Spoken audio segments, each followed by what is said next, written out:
আজকের এই গভীর অনুসন্ধানে মানে আমাদের এই বিস্তৃত আলোচনায় সবাইকে স্বাগত জানাচ্ছি। সবাইকে স্বাগত। আমাদের আজকের আলোচনার কেন্দ্রে রয়েছে অত্যন্ত আকর্ষণীয় এবং বেশ প্রাচীন একটি সোর্স ম্যাটেরিয়াল। এটি হল ভিক্ষু বুদ্ধদাসের লেখা একটি ম্যানুয়াল, যার নাম আনপানা সতী। হ্যাঁ, আনপানাসতি বা শ্বাস-প্রশ্বাসের স্মৃতি। ঠিক।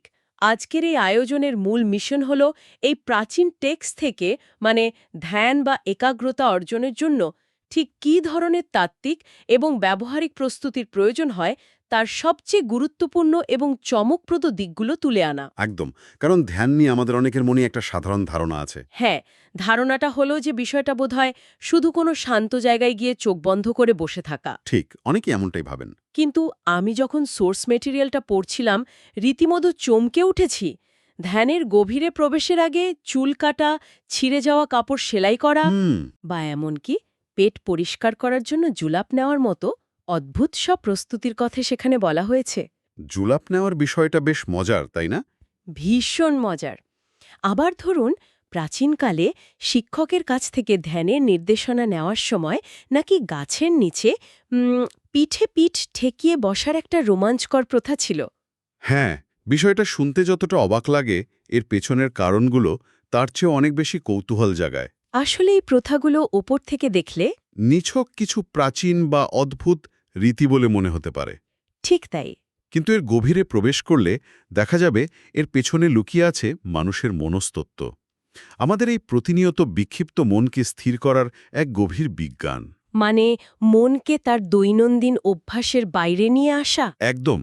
সম্পূর্ণ নতুন একটি স্তরে স্থির করার জন্য যে ধরনের সূক্ষ্ম পরিচ্ছন্নতা এবং প্রস্তুতির প্রয়োজন, এই প্রাচীন পদ্ধতিগুলো মূলত সেই নিখুঁত পরিবেশটাই তৈরি করে দেয়। আমরা সারাদিন হাজারটা চিন্তা মাথায় নিয়ে ঘুরি। হুম। অফিসের কাজ, সংসারের চাপ, আর সেই অবস্থায় হঠাৎ করে চোখ বন্ধ করলেই যে মন শান্ত হয়ে যাবে, ব্যাপারটা এত সহজ নয়। ঠিক আছে, চলুন বিষয়টা একটু খুলে দেখা যাক।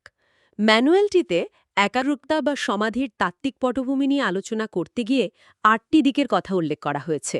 হ্যাঁ, ৮টি তাত্ত্বিক দিক। আমরা সাধারণত ভাবে একাগ্রতা মানে হল জোর করে কোনো একটা নির্দিষ্ট বিষয়ের উপর মনকে আটকে রাখা, মানে চারপাশের সবকিছু থেকে নিজেকে বিচ্ছিন্ন করে শুধু একটা বিন্দুতে ফোকাস করা। হুম, এটা খুব সাধারণ একটা ভুল ধারণা। কিন্তু এই টেক্সট বলছে অন্য কথা। শুধু একটি বিষয়ে মন স্থির করাই নাকি একাগ্রতার আসল অর্থ নয়। এর পেছনে আরও অনেক শর্ত আছে। মনকে শুধু এক জায়গায় আটকে রাখলেই সেটা ধ্যান হয়ে যায় না। ম্যানুয়ালটি খুব স্পষ্টভাবে বলছে যে একাগ্রতার জন্য মনকে সবার আগে বিশুদ্ধ হতে হবে। বিশুদ্ধ। হ্যাঁ, বিশুদ্ধ বা কুশল, ইংরেজিতে যাকে হোলসাম বলা হয়। একটু ভেবে দেখুন, হুম। একজন চোর যখন তালা ভাঙে অথবা একজন স্নাইপার যখন টার্গেটের দিকে বন্দুক তাক করে থাকে, তাদের মনোযোগ কিন্তু অভাবনীয়। ওহ, একদম তাই। স্নাইপারের ফোকাস তো সাংঘাতিক। কিন্তু সেই ফোকাসটা কোনো ভালো উদ্দেশ্য বা বিশুদ্ধ মন থেকে আসছে না। যদি কারো মন কলুষিত থাকে বা তার ভেতরে কোনো অশুভ উদ্দেশ্য থাকে, হুম। আর সেই অবস্থায় সে যদি কোনো একটি বিষয়ে মন স্থির করতে সক্ষম হয়, তবে তাকে বলা হবে ভুল একাগ্রতা বা রং কনসেন্ট্রেশন। রং কনসেন্ট্রেশন, দারুণ একটা কনসেপ্ট। সঠিক একাগ্রতা অর্জনের প্রথম শর্তই হল মনকে একটি ইতিবাচক এবং বিশুদ্ধ ভিত্তির উপর দাঁড় করানো। আমার কাছে সবচেয়ে বড় আহা মুহূর্তটি ধরা পড়েছে ঠিক এর পরের পয়েন্টটিতে। টেক্সটে বলা হয়েছে যে একাগ্রতার নিকটবর্তী কারণ বা প্রক্সিমেট কজ হল সুখ বা আনন্দ। হ্যাঁ, সুখ। আমরা অনেকেই ভাবি ধ্যান এর জন্য চরম কঠোরতা, আত্মত্যাগ বা জোর জবরদস্তির প্রয়োজন। কিন্তু এখানে পরিষ্কার বলা হচ্ছে যে মনের ভেতরে যদি তৃপ্তি, স্বাচ্ছন্দ্য এবং আনন্দ না থাকে, তবে মন কখনোই স্থির হতে পারে না। একদম। আমি সবসময় ভাবতাম ধ্যান মানে দাঁতে দাঁত চেপে মনকে বসে আনা। জোর করে কখনো মনকে বসে আনা যায় না। আনন্দ এবং স্বাচ্ছন্দ্য ছাড়া মন বিক্ষিপ্ত হতে বাধ্য। মন যখন কোনো কিছুতে আরাম বা তৃপ্তি খুঁজে না পায়, তখন সে স্বাভাবিকভাবেই সেখান থেকে পালাতে চায়। খুব যৌক্তিক কথা। আপনি যদি অস্বস্তিকর কোনো অবস্থায় বসে জোর করে শূন্যতার কথা ভাবতে থাকেন, আপনার মন বারবার সেই অস্বস্তির দিকেই ছুটে যাবে। যখন মন শান্ত এবং খুশি থাকে, তখনই সে প্রাকৃতিকভাবে একটি বিষয়ের উপর স্থির হতে পারে। আর এই কারণেই একাগ্রতার ফলাফল বা সুবিধার দিকগুলো এত বৈচিত্র্যময়। টেক্সট অনুযায়ী ধ্যানের 5টি মূল সুবিধার কথা বলা হয়েছে, যেগুলোর নাম বেশ ভারী। দেখা যাক সেগুলো কি। প্রথমটি হল বর্তমানের সুখ, যা একজন ধ্যানকারী তাৎক্ষণিকভাবে অনুভব করেন। এটা বোঝা গেল, কিন্তু এর পরেরগুলো বেশ জটিল। দ্বিতীয়টি হল অন্তর্দৃষ্টি বা বিপස්සনা। হ্যাঁ, বিপස්සনা। তৃতীয় সুবিধাটি হল উচ্চতর জ্ঞান, যাকে এক ধরনের অতিপ্রাকৃত মানসিক ক্ষমতা বা সাইকিক পাওয়ার বলা হয়েছে।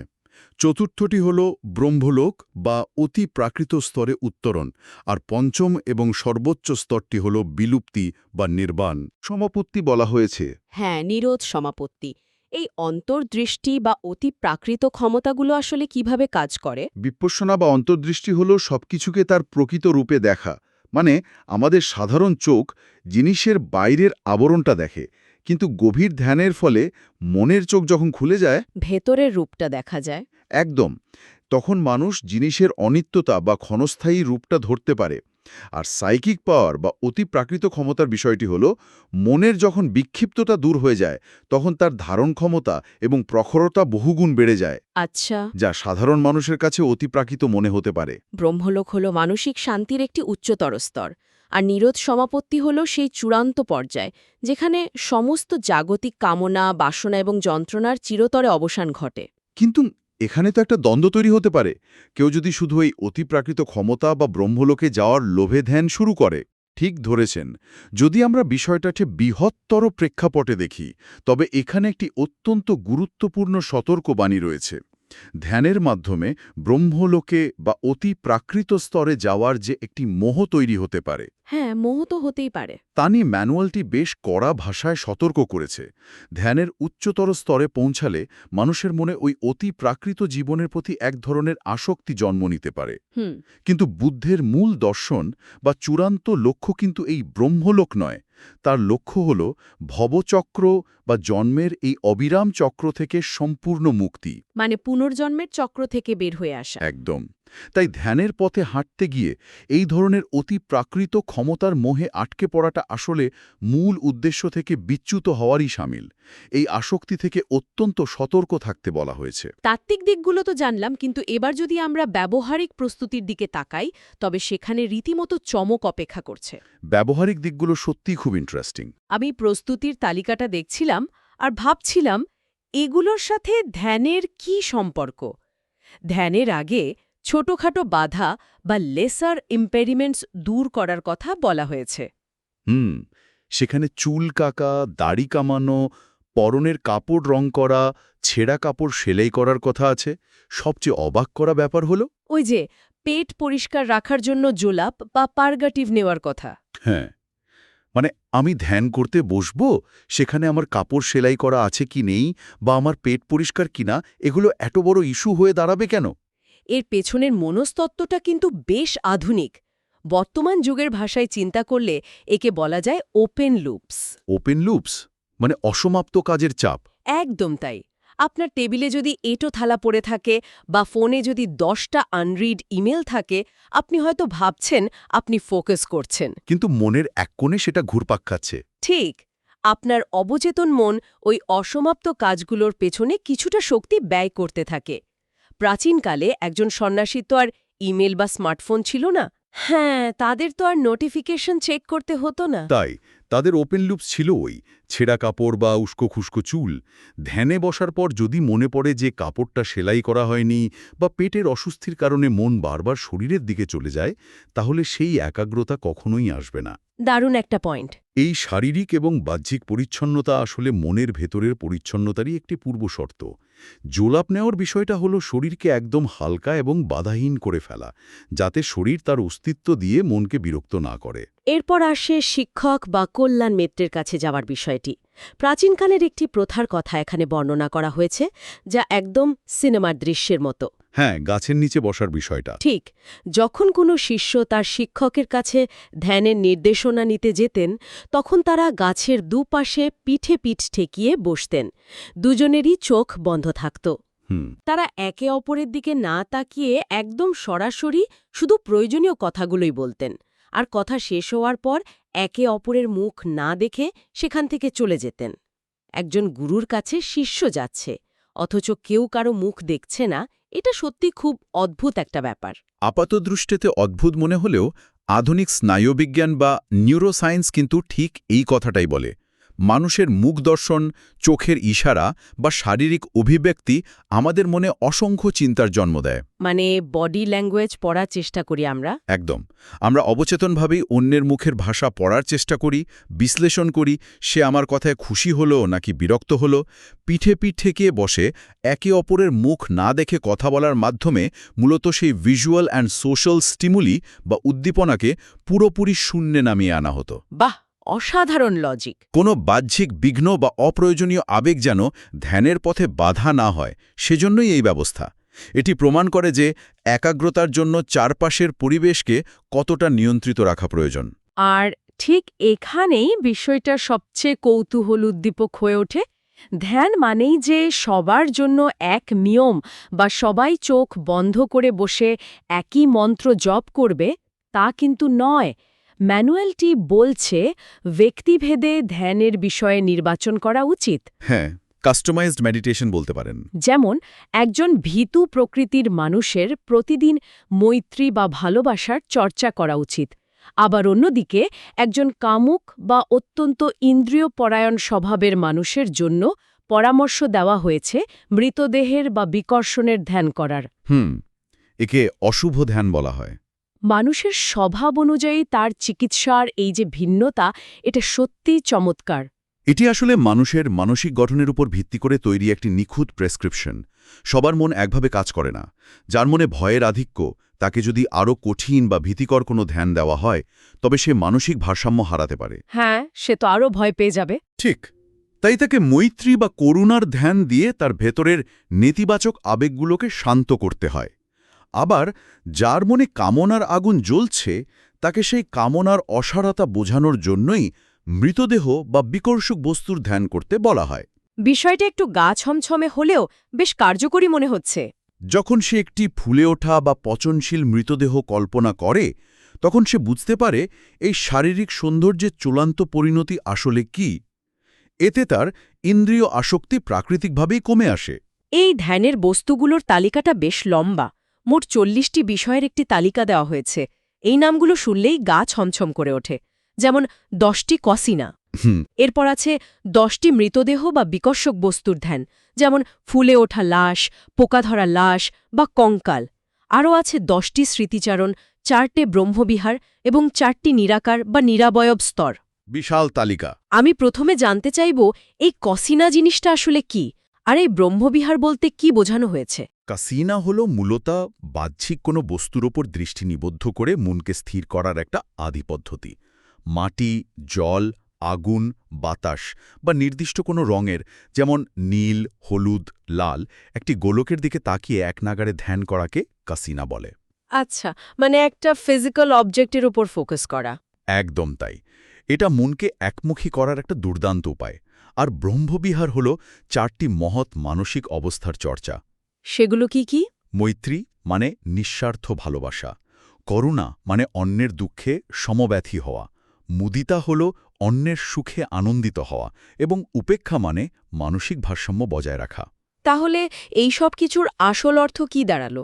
এত এত রোমাঞ্চকর, ভয়ঙ্কর এবং বৈচিত্র্যময় বিষয়ে থাকতে, এত এত কাসিনা বা ব্রহ্মবিহার থাকতে, ধ্যান করার জন্য শেষ পর্যন্ত কেন শুধু এই সাদামাটা শ্বাসপ্রশ্বাস বা আনপানাসাতিকেই সেরা হিসেবে বেছে নেওয়া হলো? এখানে সবচেয়ে চমকপ্রদ বিষয়টা হল শ্বাস-প্রশ্বাসের সরলতা এবং এর বহুমুখী কার্যকারিতা। প্রথমত, শ্বাস-প্রশ্বাস হল অত্যন্ত শান্ত, শীতল এবং আরামদায়ক একটি প্রক্রিয়া। বিকর্ষক লাশ বা কঙ্কালের ধ্যানের মতো এটি মোটেও ভীতিপ্রদ নয়। তা তো বটেই। সবার পক্ষে শ্মশানে গিয়ে কঙ্কালের ধ্যান করা তো সম্ভব নয়। আর সেটা মানসিকভাবে সবার জন্য আরামদায়কও নয়। কিন্তু শ্বাস-প্রশ্বাস এমন একটি বিষয় যা আমাদের সাথে সবসময় থাকে। এর জন্য কোনো আয়োজনের প্রয়োজন হয় না। শুধু শান্তই নয়, ম্যানুয়ালটি বলছে যে মানসিক প্রশিক্ষণের 4টি মূল স্তরের 3টি এই শ্বাস-প্রশ্বাসের ধ্যানের মাধ্যমে কভার করা সম্ভব। হ্যাঁ, এটি বর্তমানে সুখ নিশ্চিত করে, সচেতনতা বাড়ায় এবং মনের কলুষতার অবসান ঘটায়। আর এর সবচেয়ে বড় সুবিধা হল অন্যান্য ধ্যানের ক্ষেত্রে সাধারণত দেখা যায় একটি নির্দিষ্ট স্তরে পৌঁছানোর পর ধ্যানের বস্তু পরিবর্তন করতে হয়। মানে লেভেল আপ করার জন্য অন্য কিছু ধরতে হয়। ঠিক, আপনি কশিনা বা মৃতদেহের ধ্যান করে একটা নির্দিষ্ট স্তর পর্যন্ত যেতে পারবেন। এরপর আপনাকে অন্য ধ্যানের আশ্রয় নিতে হবে। কিন্তু আনপানা সতির ক্ষেত্রে বিষয়টা ভিন্ন। একেবারে প্রথম দিন থেকে শুরু করে চূড়ান্ত অন্তর্দৃষ্টি বা মুক্তি পর্যন্ত পৌঁছনোর জন্য এই একটি বস্তুই যথেষ্ট। মাঝপথে অন্য কোনো বস্তুর সাহায্য নিতে হয় না? একদম না। এই আনপানা সতি শব্দটি ভাঙলে আমরা পাই আনা এবং আপানা। এখানে আনা মানে হল নিঃশ্বাস ছাড়া বা আউটগোয়িং ব্রেথ, আর আপানা মানে হল শ্বাস নেওয়া বা ইনকামিং ব্রেথ। নিঃশ্বাস ছাড়া আর শ্বাস নেওয়া। হ্যাঁ, এই নিঃশ্বাস ছাড়া এবং শ্বাস নেওয়ার প্রক্রিয়ার প্রতি পূর্ণ মনোযোগ ধরে রাখাই হল আনপানা সতি। সত্যি অসাধারণ। এবার চলুন ধ্যানের পরিবেশ এবং বসার সঠিক ভঙ্গি বা সেটআপ নিয়ে আলোচনা করি। এখানে দুটি চমৎকার এবং ভীষণ শক্তিশালী উপমার ব্যবহার করা হয়েছে। উপমা দুটি বেশ গভীর। প্রথম উপমাটি হল একটি বাছুরের। সদ্য বড় হওয়া একটি বাছুরকে যখন মা গরুর কাছ থেকে আলাদা করে কোনো খুঁটিতে বেঁধে রাখা হয়, তখন সে প্রথমে অনেক ছটফট করে, মায়ের কাছে যাওয়ার জন্য দড়ি ছিঁড়ে ফেলতে চায়।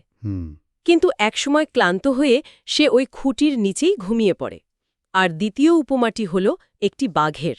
বাঘের উপমা। শিকার ধরার জন্য বাঘ যেমন জঙ্গলের আড়ালে ঘাপটি মেরে একদম স্থির হয়ে বসে থাকে, ধ্যানের ক্ষেত্রেও একজন ধ্যানকারীকে ঠিক তেমনি একাগ্রতার সাথে প্রস্তুত থাকতে হয়। এই উপমাগুলো মানুষের মনের স্বভাবকে খুব নিখুঁতভাবে তুলে ধরে। আমাদের মন ওই বাছুরটির মতোই চঞ্চল, যা সারাক্ষণ পার্থিব সুখ বা জাগতিক আরামের দিকে ছুটে যেতে চায়। মানে আরাম খুঁজতে থাকে সবসময়। ঠিক, এখানে পার্থিব মোহ হল সেই মা গরুটি, আর শ্বাসপ্রশ্বাস হল সেই খুঁটি যেখানে মনকে বেঁধে রাখা হয়।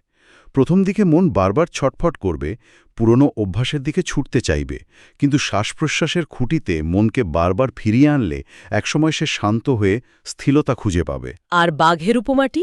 বাঘের উপমাটি হল ধৈর্য এবং তীক্ষ্ণ সজাগ অবস্থার প্রতীক। বাঘ যেমন শিকারের আশায় প্রতিটি পেশি স্থির রেখে শুধু সুযোগের অপেক্ষায় থাকে, ধ্যানকারীকেও নিজের মনের প্রতিটি গতিবিধির উপর ঠিক সেভাবেই নজর রাখতে হয়। বসার জায়গার ক্ষেত্রে বলা হয়েছে জঙ্গল বা নির্জন স্থানে যাওয়ার কথা। জঙ্গল বলতে শুধু গাছপালায় ঘেরা জায়গাই নয়, টেক্সট অনুযায়ী গ্রাম বা মানুষের কোলাহল থেকে অন্তত ৫০০ ধনুক দৈর্ঘ্য দূরের যে কোনো স্থানকেই জঙ্গল হিসেবে গণ্য করা যায়। যেখানে কোনো রকম বাহ্যিক শব্দ বা ব্যাঘাত ঘটার সম্ভাবনা নেই। আর সেখানে বসার আসনের ক্ষেত্রেও রয়েছে সুনির্দিষ্ট দিক নির্দেশনা। মেরুদণ্ডকে বলা হয়েছে লোহার রডের মতো সোজা রাখতে হবে, একটুও বাঁকা হওয়া চলবে না। হ্যাঁ, একদম সোজা। আর বসার জন্য ক্রস লেগড বা পদ্মাসনকে সবচেয়ে উপযুক্ত বলা হয়েছে। থাইল্যান্ডে একে বলা হয় ডায়মন্ড সমাধি পোজ। এই ভঙ্গিতে বসলে শরীরের ওজন এমনভাবে বিভক্ত হয় যে দীর্ঘক্ষণ বসে থাকলেও ক্লান্তি আসে না। মেরুদণ্ড সোজা রাখার বিষয়টি শুধু শারীরিক নয়, এর একটি গভীর স্নায়বিক বা নিউরোলজিক্যাল দিকও রয়েছে। স্নায়বিক দিক? সেটা কেমন? শরীর যখন সোজা থাকে তখন রক্ত ও বাতাসের স্বাভাবিক চলাচল একেবারে বাধাহীন হয়। ফুসফুস পুরোপুরি প্রসারিত হতে পারে, ফলে মস্তিষ্কে অক্সিজেনের সরবরাহ বাড়ে। পাশাপাশি এটি মনকেও সোজা ও সজাগ রাখে। আমরা তো এমনিতে কুজো হয়ে বসতেই বেশি আরাম। তাই আপনি খেয়াল করবেন, আমরা যখনই একটু কুজো হয়ে বসি, আমাদের ভেতরে এক ধরনের আলস্য কাজ করতে শুরু করে। মন যেন কোনো একদিকে ঝুঁকে না পড়ে বা আলস্যে তলিয়ে না যায়, তার জন্যই এই লোহার রডের মতো সোজা মেরুদণ্ডের প্রয়োজন।